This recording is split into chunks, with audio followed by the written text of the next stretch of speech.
சிவாயனம் உறவுகளே, இன்றைக்கு போகர் முனிவர் எழுதிய சித்த நூல்களை பார்ப்போம்.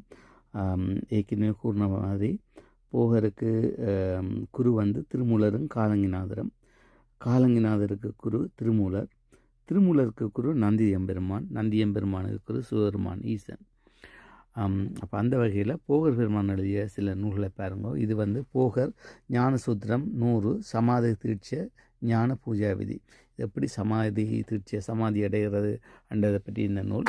போகர் ஜனன சாகரம், இது ஒரு நல்ல நூல். போகர் 7000, போகமுனிவர் வைத்தியம் 700, போகர் பாடல்கள், இது சுமார் தொகுப்பாக உள்ள போகர்கிட்ட பாடல்கள்.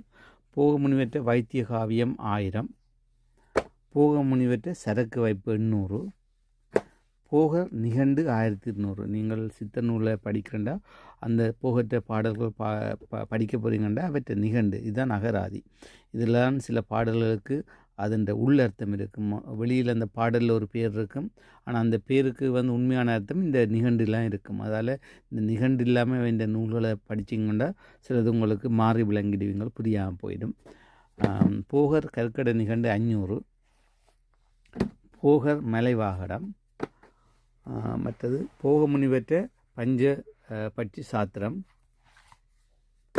போகமுனிவர் எழுதிய வைத்திய திரட்டு, போகமுனிவர் எழுதிய 7000. இதில் பல பகுதியாக இருக்குது, உங்களுக்கு காட்டுறதுக்காக ஒரு பகுதியை வச்சுக்க மிச்சம் அங்கே இருக்குது.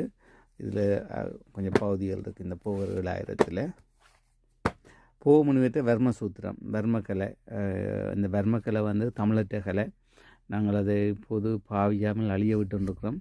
இது ஒரு முக்கியமான கலை, சித்த வைத்தியம் செய்கிறதுக்கு இதை பாவிக்கிறவர்.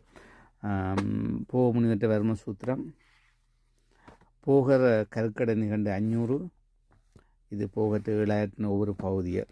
இது எல்லாமே போகருடைய நூல்கள். உறவுகளை உங்களுடைய வாழ்க்கையில் ஒரு தரமாவது நீங்கள் இந்த சித்த நூல்களை படியுங்கள். மற்ற புராணங்கள் அதுகள் படிக்கும்போது நடக்குமெண்டா அதில் ஆதியற்ற கருத்துக்கள், சாதி மதபேதங்கள், பிரிவினைகள் அதுகள் எல்லாம் அதில் இருக்கும். அது உண்மையாக தமிழன்ற உண்மையான சமயம் இல்லை. அது பிற்காலங்களில் எங்களுக்கு ஆரியர்களாலேயும் வேறு மன்னர்களாலேயும் பல்லவர்களாலேயும் புகுத்தப்பட்டது. தமிழர்களுடைய தொன்மையானதென்றால் சைவ சமயம், சிவ வழிபாடு, சித்தர்கள் எழுதிய கோட்பாடு தான் எங்கள் இந்த கோட்பாடு. அதில் சாதி இல்லை, பேதம் இல்லை, எல்லா உயிர்களும் இறைவனை கும்பிடலாம். போய் கோயிலில் நாங்களே போய் இறைவனை தொட்டு கும்பிடலாம். அவனை நாங்கள் எங்கிருந்தும் கூப்பிடலாம், பேசலாம், பழகலாம், அவனோட சேரலாம், இரவாத நிலை அடையலாம். இதெல்லாம் தமிழற்ற கலை.